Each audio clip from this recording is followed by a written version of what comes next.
Hey everybody, welcome back. This is the last video on radiation interactions. Here we'll be talking about Compton scattering. This is the most common but the least desirable photon interaction. So here's what happens. The X-ray photon enters an atom in the body, and the X-ray photon energy is partially absorbed by a loosely bound outer shell electron. This results in the electron being knocked out of its orbit, which we call ionization. The electron is commonly called a Compton electron because it was created by Compton scattering. The rest of the photon energy immediately exits the atom as a scattered photon. It has less energy than the original photon and it's going in a different direction. That's why we call it scatter. So with Compton scattering, it's a photon in with an electron and a scattered photon out. Make sure and understand how Compton scattering is different from the other interactions. With photoelectric effect, this interaction takes place in an inner shell electron, and it results in only an ionized electron. There's no scattered photon. Coherent scattering is also different. This occurs when the incident photon interacts with the entire atom. The energy of the photon is temporarily absorbed and then released as a scattered photon. There's no ionization, no free electron, and no biological harm. Once again, Compton scattering occurs when the incoming photon interacts with an outer shell electron. This energy is absorbed by the electron, which causes it to be knocked out of its orbit. At the same time, a scattered photon is also created. So what are the effects of Compton scattering? Remember the three areas that we should be concerned with: patient dose, the bystander dose, and image quality. Compton scattering affects all three areas, and none of these effects are good effects. We'll start by talking about the patient dose. The effect of Compton scattering on patient dose is not good. Remember that Compton scattering does result in ionization.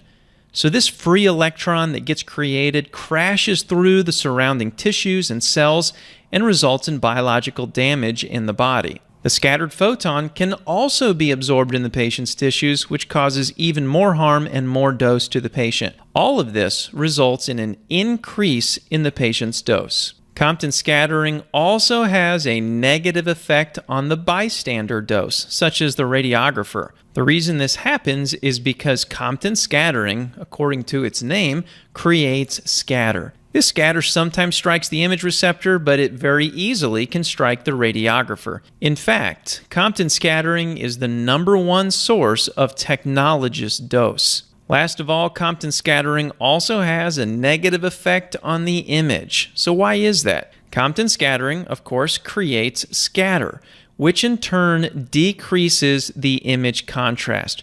Remember this principle. The combination of photoelectric effect and transmission creates what would otherwise be a high contrast, high quality image. And what we mean by this is there's clearly visible differences in the shades of gray. Compton scattering, and really any kind of scattering, adds meaningless noise to the image. When we add scatter, such as Compton scatter, to the image, this results in an overall decrease in the image contrast. So when does Compton scattering occur? Remember this principle.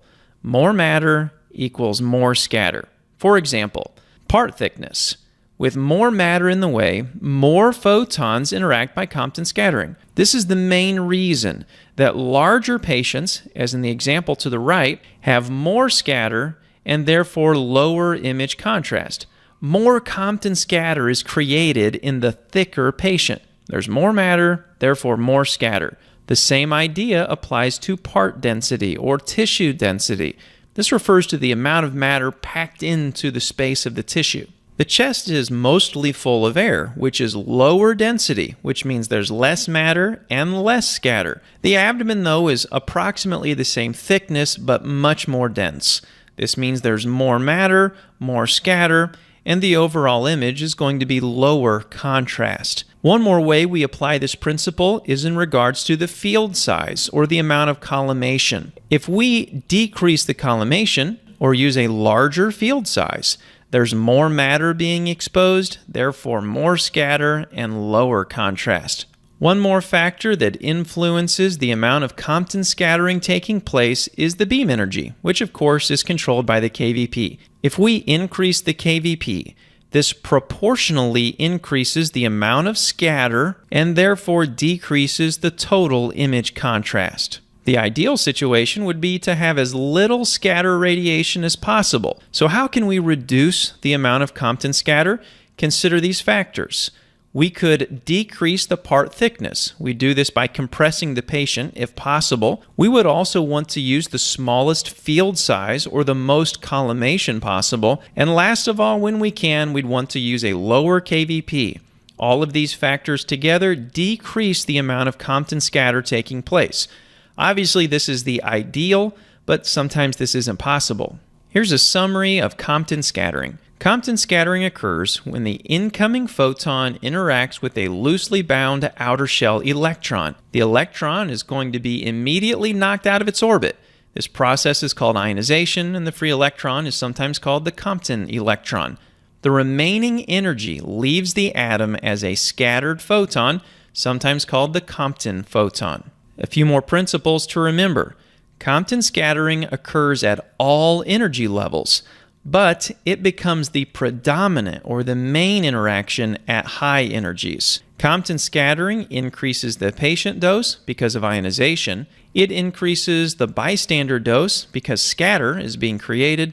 And last of all, Compton scattering decreases the image quality because it decreases image contrast.